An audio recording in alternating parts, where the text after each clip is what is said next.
Lars, tough first, obviously, but your guys kept battling. That's kind of been the theme all season long, just battling back from a tough start. But tough first eight.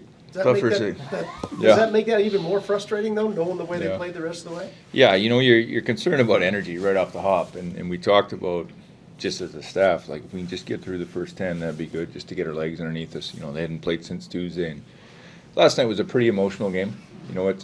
I know in the standings didn't mean much for our team, but it meant a lot for how they played and who they played and for our fans. So I was worried about the energy, and you could see we were not winning our one-on-one battles, and they got the early jump on us. So I thought in the back half of that period it wasn't bad. We generated some. I thought our power play did an excellent job tonight against back generating. Even when we didn't score, we were putting pressure on them. And then from there we're okay.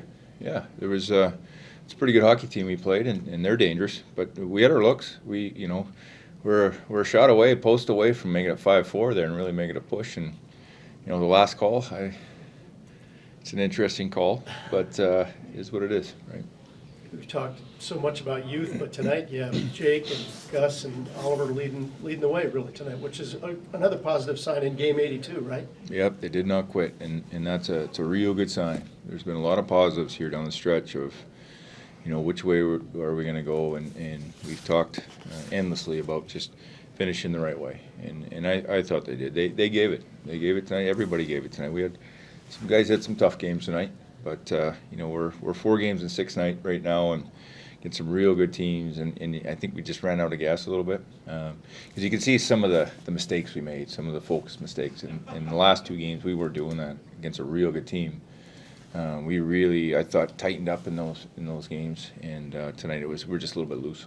And you think that's more just the physical kind of part of it, tired legs and things like that kind of lead to those mental breakdowns? Well, I think it's more mental than physical. I think, you're tired, but this can get you in a lot of trouble, when you make the right decisions, and we did, and we were making the wrong decisions a lot early. And obviously we're probably a little bit low in energy, but your mind's got to take over, and if we can really focus, and this was going to be a tough game. I knew it. It was, and this is a game Pitt needed, and they wanted to win. They needed to win it for the standings and everything that was involved for them. So, you look at the amount of guys we had out of our lineup, the guys that played, and they played hard. They played hard. I have no problem with the effort there. Like I said, we got through that first 8. It was a tough start, but then after that, I thought the guys gave it. Right when it was all said and done, Merzlikins came into the game his 59th appearance of the season. You obviously wanted to get him in as many games as possible. Did you envision playing him that much throughout the year? Yeah, 60, at least 60. That's generally what a starter's looking at here, 60 if you can. I think it was good he got to get in. Obviously, for JF, he was I'm sure he wanted to stay, but I got to make a decision there. A couple of those goals, again, I could talk to Manny, but it doesn't really matter. At that point, I just told Ellis even before the game, just be ready, just in case. This isn't a night off. You could go in, and the circumstance happened right away. So there he was back in there. I thought he was really good for us. That 4th goal goes off Boyle right off his leg or hip. It's going wide. So, but he made some incredible saves for us, and that's a good sign that you have to come in and do it a different way. So, I think 60 games is right where he should be. So if we had one more, it'd be great. And now that the season is over, you kind of look back a little bit on the checklist of things you wanted to accomplish in these last games. Do you feel like that your team did a good job of hitting the things that you wanted to hit, to prioritize going into the off season?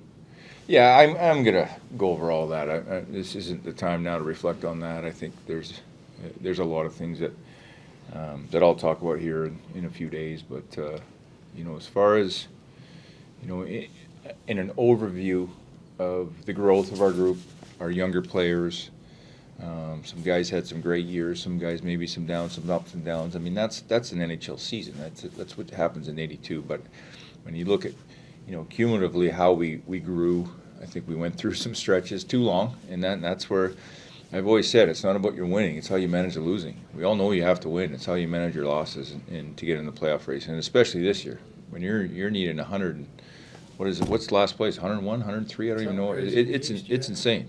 It's insane. The East is on steroids this year. Just on what it looks like. Normally it was 91 to 93, and you're 5 more wins now. They're saying you have to get in. So it was a tough year. It was very top heavy. So good experience for our young guys. And again, we'll go through this process this summer and reflect here for sure. Brad, are you the kind of guy who's going to get right after it tomorrow, or are you going to give yourself a little bit of time to evaluate what you've got coming back? Yeah, no, tomorrow we're going to do our exit meetings. I'm going to talk to the guys and get that over with, and then I'll talk to my staff, and we're going to go over a few things here and kind of set up the next few weeks. I want to get them out of town so they can see their families and do that. But yeah, it's I'm going to be watching the playoffs like everybody else because I think it's going to be so intriguing. I think there's storylines with every team, how they're made up. The only thing I wish we were in them. That's the only thing I wish we were in them and in the fight, right? So, but I'm going to be watching, as a coach and a fan, and because every series has their, man, it's going to be a war. It really is. When I look at the teams involved, it's going to be a good case study. I'll tell you that. You guys have so many guys out, and you've had so many guys out for about a week and a half or more now. Of those guys, if you guys had been in a playoff push at this point, would some of them have probably played, do you think? Or No. No. No.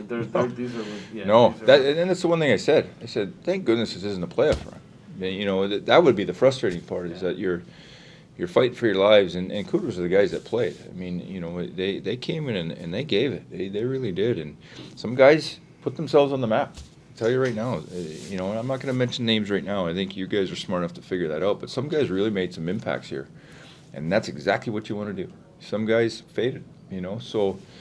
Yeah, if it was a playoff race and you're losing, the caliber of guys we were losing, it would have been real frustrating. That would have been devastating. But that's part of hockey. That's everybody goes through it. I saw teams just this last week; they're losing key guys, and goaltenders, and I'm sure they're saying the same thing, and they're going to the first round of playoffs. So, fortunately, this business, it's hard to stay healthy.